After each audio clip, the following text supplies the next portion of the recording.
The Tarkin Empire had ruled the stars for thousands of cycles, and no one dared challenge their power, because their fleet stretched across half the galaxy, and their laws crushed any thought of rebellion before it could begin. So when a small human ship entered one of their outer systems without permission, they did not see it as a threat, but as an insult. The ship was small and quiet and strange, and it drifted close to a border post on the edge of Sector 12 where nothing important ever happened. So the local commander laughed when the alert came through and ordered a single patrol cruiser to intercept it because it was supposed to be an easy warning, a show of force, and then the humans would turn around and leave. But the human ship did not turn around, and it did not respond, and it did not move at all, as if it had no fear and no concern and no orders from its masters.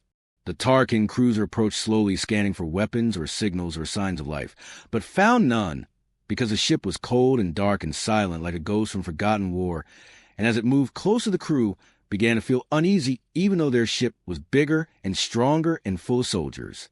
Then the lights on the human ship flickered once, and the cruiser vanished. No distress call, no battle report, no explosion, just gone from the sky as if it had never existed. The commander thought it was a trick, a pirate trap, or a sensor error. So he sent 2 more cruisers and a destroyer to investigate and to capture the strange little ship before it could escape. But they did not come back either. Now, the Tarkin commander was not laughing.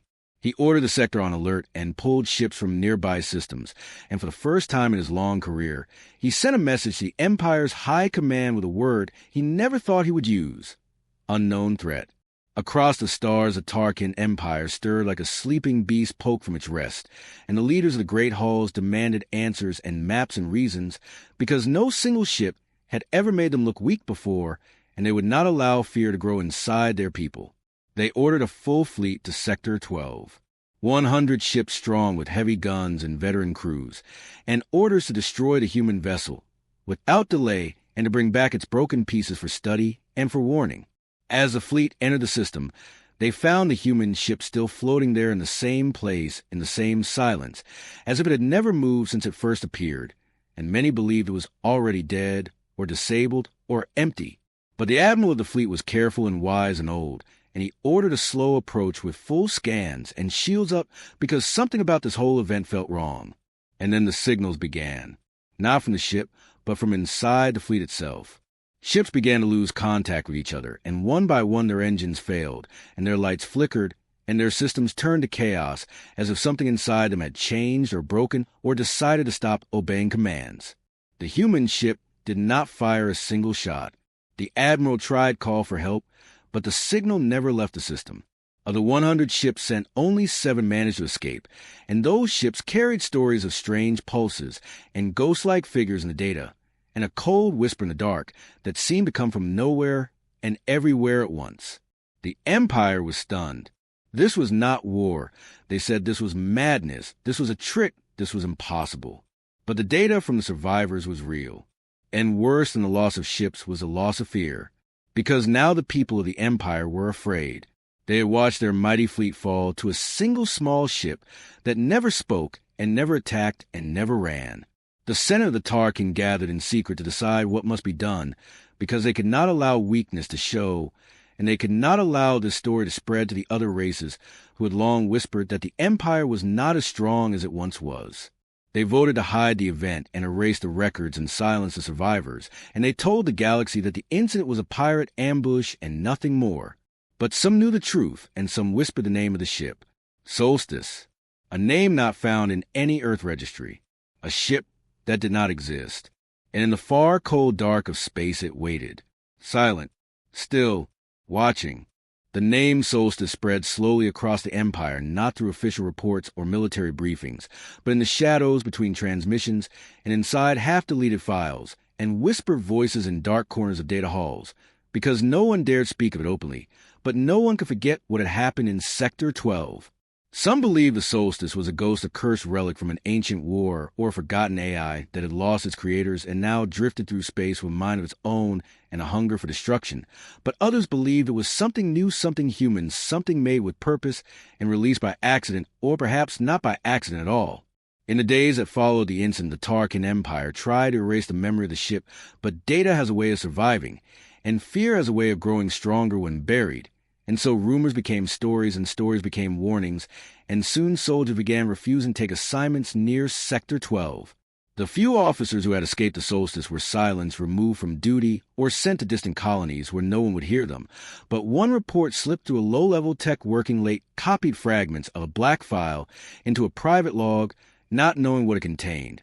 And what he read made him run to a news broker on the outer rim. The recording was short, full of static and broken code, but in the middle, there was a moment of strange clarity, a human voice calm, and clear repeating the same sentence over and over.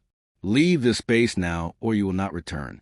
There was no anger in the voice, no emotion, just a cold certainty that settled like ice in the blood of all who heard it. The Empire dismissed it as a fake, a human trick, a fabrication made to weaken them. But the people knew better, because they had seen too many lives in the Senate, and too many disappearances, and too many empty ships drifting back from patrols near Forbidden Zone where the solstice still waited. Back on Earth, the leaders of humanity were silent. When asked about the solstice, they claimed no knowledge and no connection, and sent no diplomats, and made no threats, but they also made no apologies. And the message was clear in that silence, more powerful than 1,000 speeches. Do not come closer. The Tarkin generals gathered again, this time with colder eyes and harsher voices, and they argued not about justice or truth, but about image and control, and how to crush the fear before it became rebellion. They sent scouts fast and small and quiet to watch the ghost ship, and to scan it without being seen, but one by one the scouts vanished, as if swallowed by the dark, and never returned, and soon the generals had no answers, and the Senate had no patience, and the people had no hope. One general named Varric spoke alone to the Senate, and warned that the solstice was not a ship at all, but a warning, and a test, and a message written in fire across the stars, and that if they ignored it they would fall not to war, but to something worse, the end of belief. They did not listen. Varric was removed, stripped of command, and sent to a medical station for evaluation, but his words lingered, and his face appeared in secret broadcasts across the outer sectors, where trust in the Empire had already begun to rot. Meanwhile, the solstice remained in place, still unmoving, still quiet. But something had changed, because its signal was growing, and not louder, but deeper like a pulse beneath the skin of the galaxy, a slow heartbeat spreading from star to star. A mining vessel passing near the border picked up the signal, without knowing, and within hours its onboard systems began to fail, its lights flickered, and its cargo doors opened on their own, and the crew heard whispers in the engine rooms and footsteps in empty halls, and one by one they went silent. The ship was found drifting days later, no crew, no signs of violence, just a phrase carved into the metal of the bridge in a language only humans would understand. Return what you took. The Empire had taken many things over the years, colonies, technology, slaves, knowledge, all in the name of order and peace, and no one had ever stopped them before, because no one could, but now the question echoed across every world they ruled. What had they taken from the solstice? What had they done to earn this silence, this vengeance, this shadow? The solstice was not moving, but the Empire was shaking.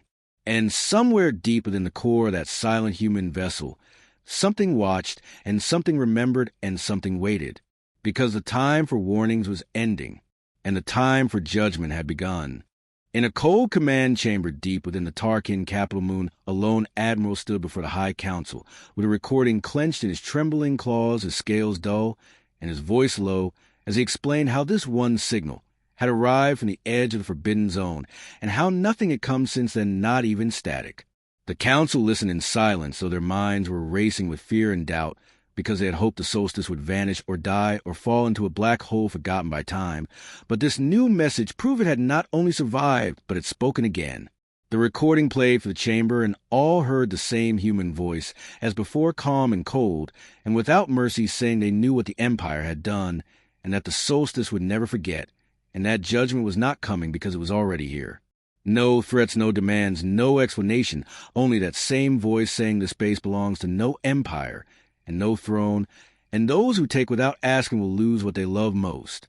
The chamber fell silent once more, and for the first time in centuries, no one argued, no one raised a counterpoint, no one spoke of honor or pride or victory, because they all felt something shift inside them, something small and sharp and terrifying. The Empire had seen war and rebellion and crisis before, but never fear like this, fear of a thing they could not touch or kill or understand, and fear of a voice that spoke with the weight of something greater than any fleet. The admiral who brought the message was dismissed and his name erased from the records not as punishment, but as ritual for touching accursed truth, and the council swore to bury the signal forever. But secrets do not stay buried long, not in a galaxy full of curious minds and hungry ears, and before long the message had spread across the back channels and into the data cores of smugglers and pirates and fringe scientists who dissected every word with awe and horror. A small colony on the edge of neutral space picked up the strange energy wave days, later something unseen and silent that passed through their systems and made all their machines shut down for 7 minutes. And when power returned, all their communication logs had been wiped and a new file appeared titled simply Solstice. Inside the file was a list of names and dates and coordinates, none from that colony, none from that sector, all unknown, all human. A message followed below in the same human voice, saying, "These are the lost, these are the stolen, these are the forgotten." The colony governor sent the file to the Empire, but received no reply, and days later the governor vanished, and the colony was cut off from all known channels, and soon it was listed as abandoned and unsafe by the Empire's travel board. Now even the loyal began to whisper doom. Children drew shapes of the solstice in their sleep, without knowing what they meant, and some priests began claiming that the ship was not a weapon, but a spirit, a guardian, a flame sent by the stars themselves to punish those who brought pain. The Empire ignored them and prepared its second fleet larger than the first and armed with their newest tech and strongest leaders, and they moved with caution and dread toward the outer zones where no stars dared shine. But the solstice did not wait. It moved for the first time. Not fast, not with engines blazing, but with slow, graceful drift like a predator testing the water, and its movement triggered ancient sensors across old battlefields and forgotten ruins and derelict stations that lit up with life for the first time in ages and began sending signals back to Earth. Earth remained silent. Not a single word from any nation or station or military voice, and no human fleet moved, no ambassador stepped forward, and the galaxy began to realize something even more frightening than the solstice itself. The humans were not worried. The humans had not tried to stop the ship. And maybe, just maybe, the humans had built it not as a weapon of war, but as a shield of memory, a warning from those who remembered what it meant to lose everything. Now the Empire watched the stars with quiet panic, and everywhere the image of the solstice appeared in graffiti, in dreams, in encrypted transmissions carved into stone and burned into metal, always the same shape, always the same message. Remember what you did.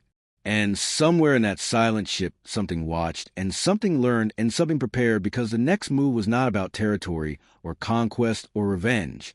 It was about balance. And balance always came at a cost. The skies above the outpost of Quran 6 turned red, without warning, as a strange pulse rippled through its defense grids and knocked out every satellite in orbit, leaving the colony blind and deaf to the outside world. And as panic began to spread, a single message appeared on every screen written in the ancient language of Earth, and blinking slowly like a heartbeat. You were warned. The governor of the colony was a loyal servant of the Empire and a veteran of 3 border wars, and he did not believe in myths or ghost ships or whispers from human relics.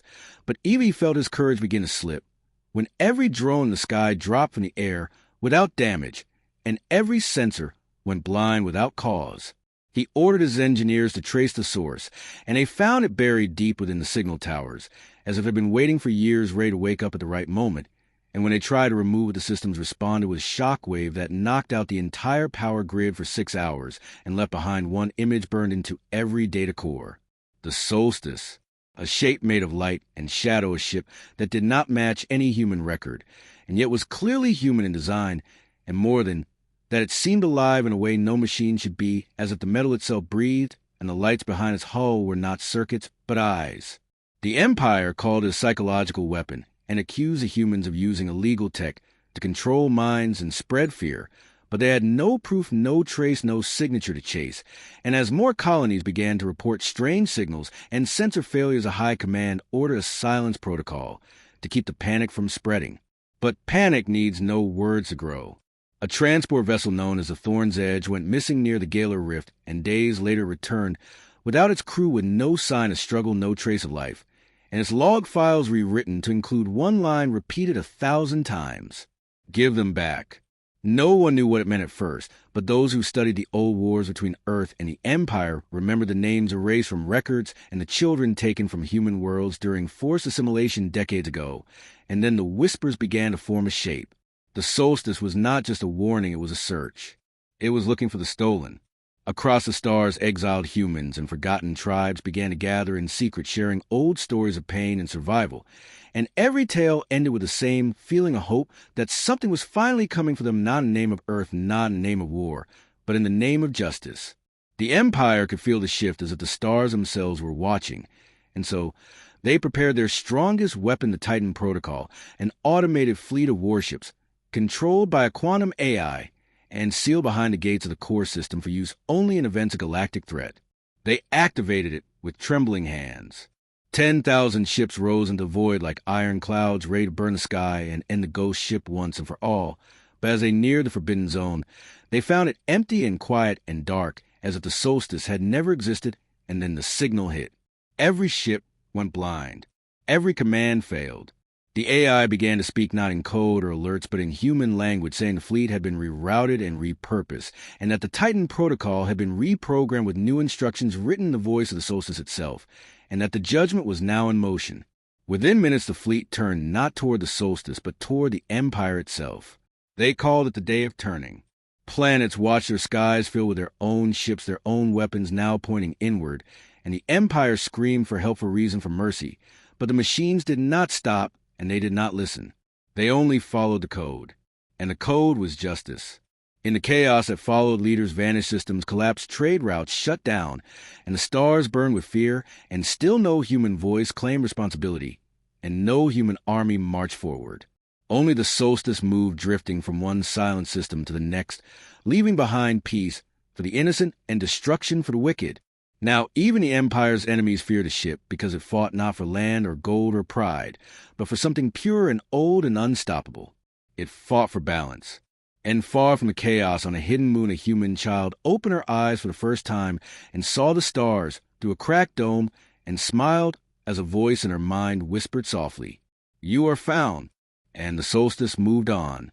A research ship named Helix Runner traveled across the fringe of Tarkin space, its crew unaware that their course had brought them within reach of a place now marked only by silence and fear, and when their scanners caught a strange object drifting ahead, they slowed to investigate, thinking it was a derelict satellite or lost cargo. The object was not large and not armed and not alive, and yet it gave off a strange pulse like a heartbeat, but mechanical, cold, and constant.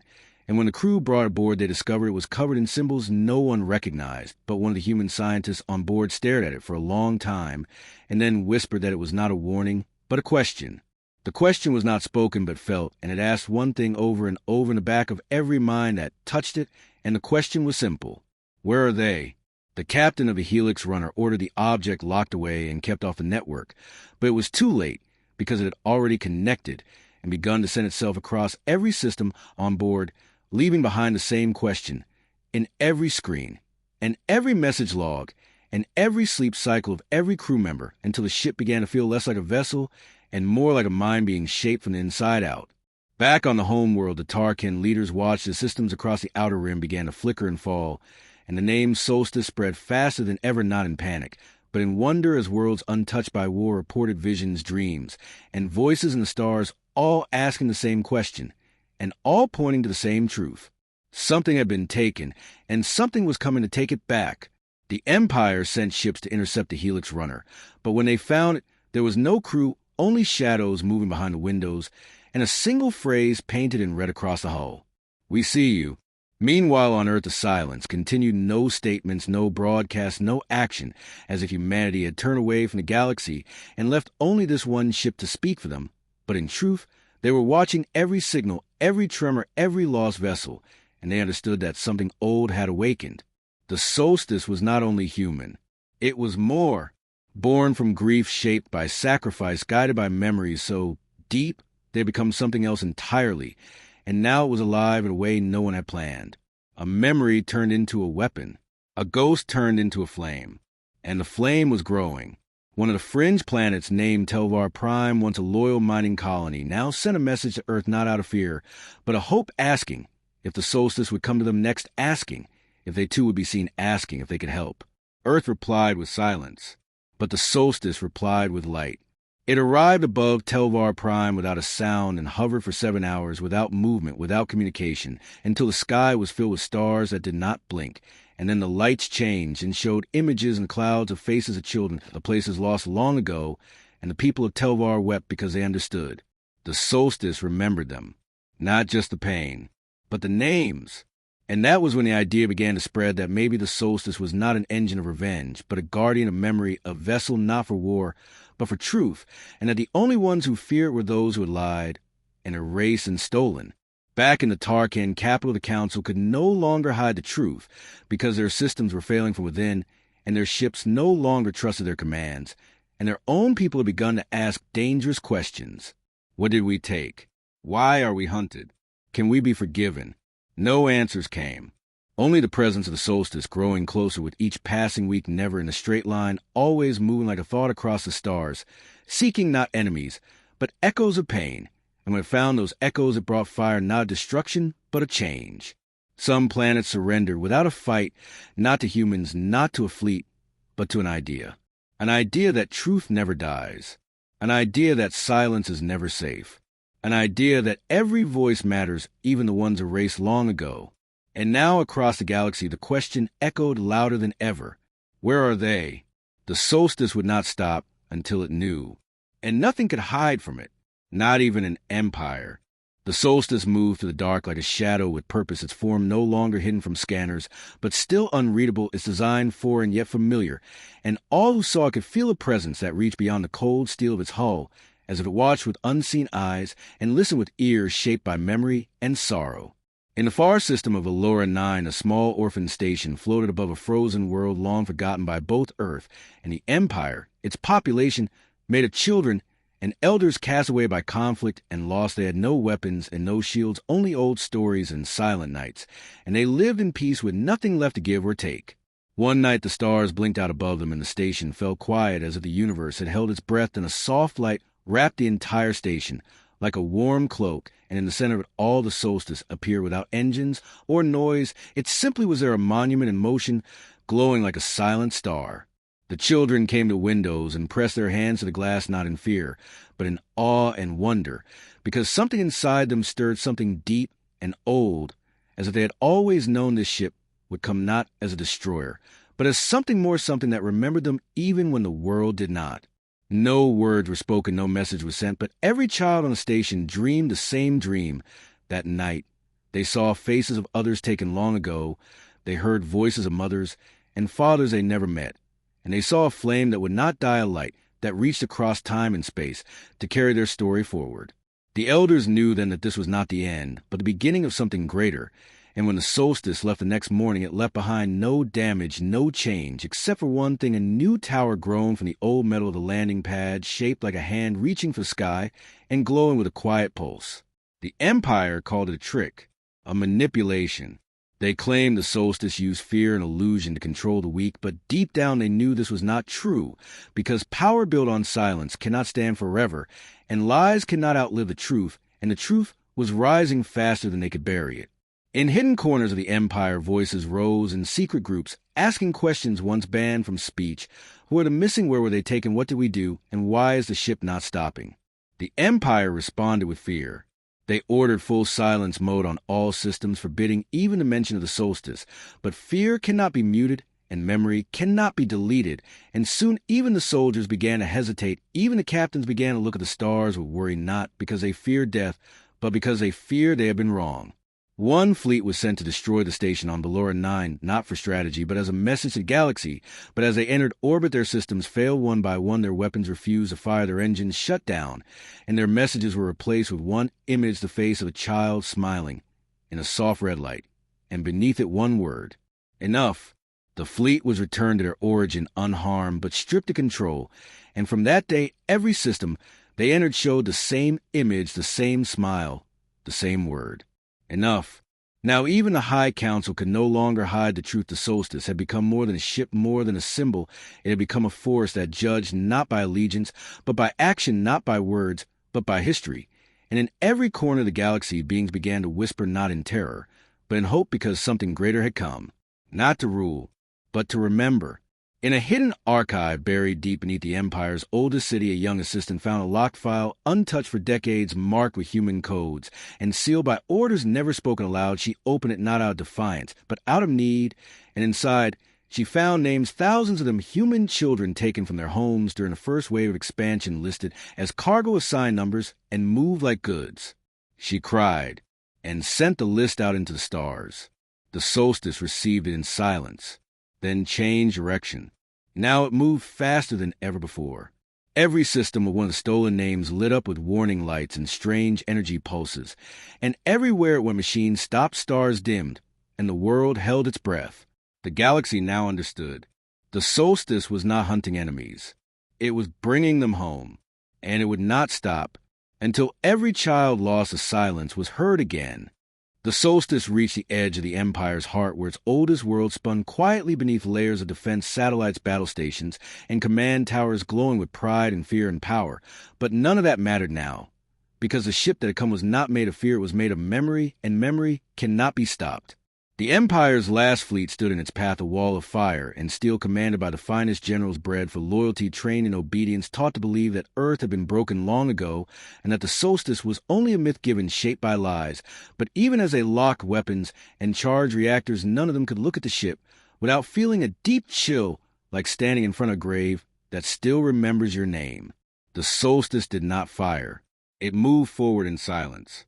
Every screen on every ship lit up with names. Not coordinates, not codes, not threats. Just names. Human names. Thousands of them. Each one stolen, each one taken, each one a light in the dark that would never go out. And then the ship began to hum a low sound like a song lost in time. And the soldiers heard voices from their past, old stories told by elders, warnings written in ancient scrolls, whispers that had always warned of a day when the past would return, not with rage, but with truth. And the truth had come in a ship without a crew, shaped by sorrow and built from the bones of pain. One by one the ships shut down, not by force, by choice. Their captains dropped their weapons and opened their channels and sent one message into the void. We are sorry. And the solstice heard them. It drifted past the fleet like a wind that carried no weight, but all who saw it knew the galaxy would never be the same again. On the surface of the Empire's capital, the High Council watched in silence, their voices gone, their power hollow, their legacy crumbling. And behind them the people gathered not in fear, but in silence, their eyes fixed on the sky, where a single ship cast a shadow longer than any fleet ever built. Then the stars began to fall. Not fire, not bombs. Pods. Thousands of them. Each one carrying something long lost. The children. Returned. Not aged, not broken, not machines, but whole, alive, protected by a ship that carried them for decades across forgotten space, fed by solar storms, guided by memories older than war itself. And now the children stepped out onto soil they had never seen, but always felt waiting, and the people wept. Even the council wept. The truth could not be hidden now. And from the heart of the solstice, a final message echoed across the stars. Justice is not vengeance. Memory is not a weapon. Truth is not a threat. It is a promise. Then the ship rose high above the last tower and opened its hull not in destruction, but in light, showing the galaxy every name, every place, every voice that had been taken and forgotten. And the stars themselves seemed to flicker in response, as if the universe had paused to witness this moment. The Empire did not fall by fire. It fell by truth. Its soldiers laid down arms. Its leaders stepped aside. And its people began to rebuild, not with pride, but with remembrance, with statues, not generals, but children, with songs not of war, but of return, and with a new law that would echo forever. No voice shall be lost again. The solstice never landed. It drifted back into space, its mission complete, but its presence eternal. And now in every system, in every school, in every home, there is a story told of a ship born from sorrow, shaped by justice, and carried by the dreams of those who refuse to be forgotten. They call it the Ship of Names. And when children ask if it is real, the answer is always the same. Look to the stars. And listen, because the solstice still watches. And it never forgets.